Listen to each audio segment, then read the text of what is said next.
It's odd indeed, but it is still a 5v5, so no damage dealt, no harm, no foul. But this is going to be a massive problem. YESicaN only if he could have found a kill over there for himself. But of course, with a relay ball coming in along with the Prowler, that was a massive problem. And this is exactly what I'm talking about with the Neon. Mojer goes in, gets that pick. It all comes down to Indy trying to find this opening over here. Can he find it? Or that is going to be the question. Phoenix all alone in a 1 versus 2, but he also has hot hands available to heal himself. But at the same time, he needs to find this pick. He gets the first one, he needs to find the second as well. He's going to heal himself. Yes, indeed, he wants to heal himself. He wants to peek around the corner. Fancy United Esports. Sure, they have the mad advantage. NAOS, it could potentially Kakarot, though. How does he find that pick? I'm not quite sure. But regardless, they want to go in for the trade, which they will most likely find. Or maybe not. YESicaN will get taken down over there, and this is troubled. But hey, you know what? He still has a running back available, so he could potentially use it. He has information as well, but needs to heal himself. No hot hands. So does he force the ult to try and come back up onto 100 HP? Is it going to happen? I'm not quite sure. It's the second round and he's got his ultimate.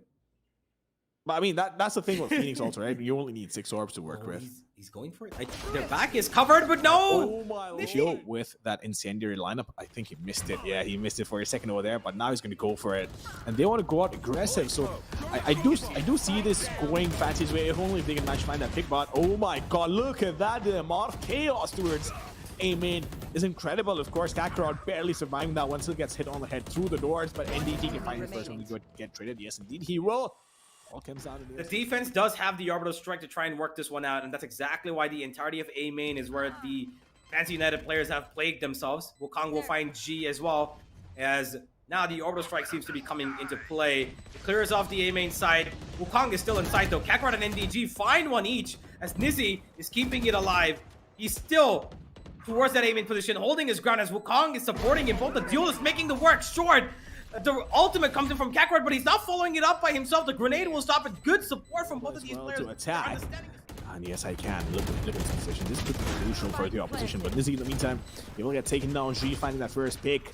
Are going to use the showstopper. Are they going to commit to it? But Mojer on the backstab. Can he find the pick? Finds the first, and needs to find the second as well. And the relay ball, he still finds the pick, but Fish quickly gets traded out, reducing it to a 2v4. And Kishi needs to stay alive, but actually manages to find 2 for himself. Nizzy, he's charging up this B site, and Blurred is trying to take out that lurker Fischio, who's keeping them busy. A lot of players are falling down across both sides, but it's still Fancy in the lead as Kakarot will take one back.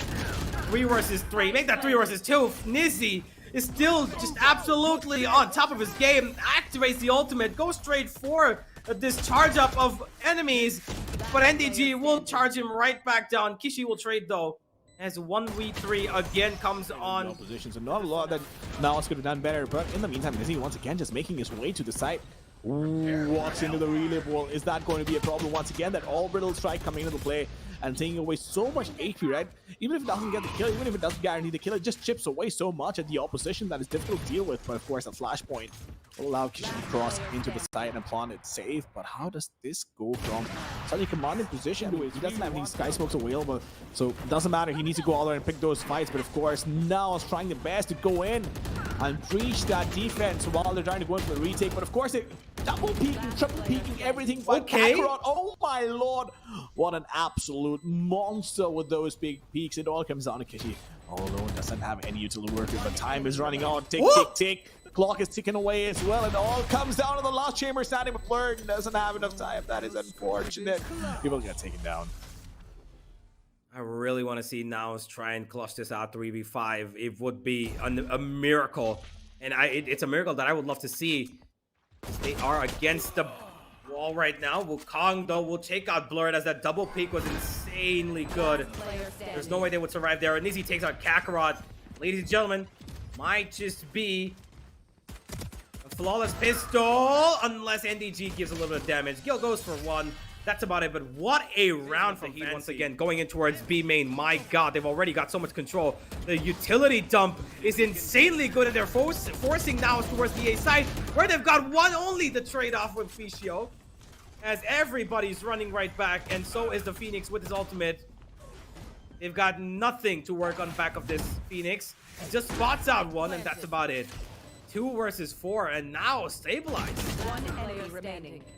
Well, now stabilized for sure, but Nizzy holding on to that. I fancy to keep them at bay. Now, the last 30 seconds is going to be depending on the aim.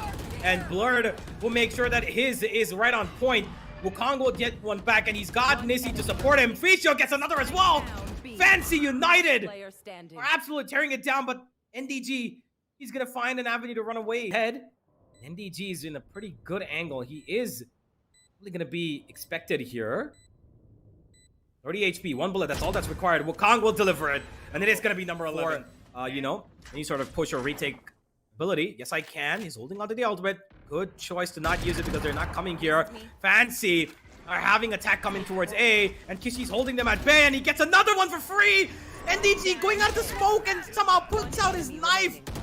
Fancy get almost a round handed to them for free.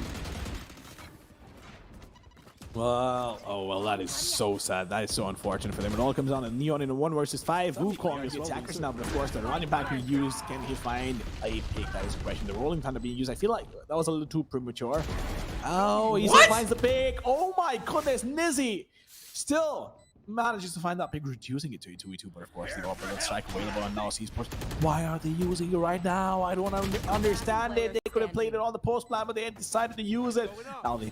Nizzy has a wall, has a curveball to use as well. He's going to push him. Yes, indeed, he will find the first one. He has the hot hand. He's going to take it. Look, he wants to fight that. He absolutely wants to fight. That is absolutely phenomenal. Out as many coordinates as possible, but Mojer, he's going to be walking straight into YESicaN's crosshair thanks to that orbital strike. Good retake potential coming in now as they gain control of Heaven. WukOng takes another. This could be the beginning of the end here, ladies and gentlemen. Out comes YESicaN, finds all of them, and it is going to be Fancy United to take the final round, as everybody wants to just kill each other now at this point because they've got no more opponents left. They will take Fracture after what has been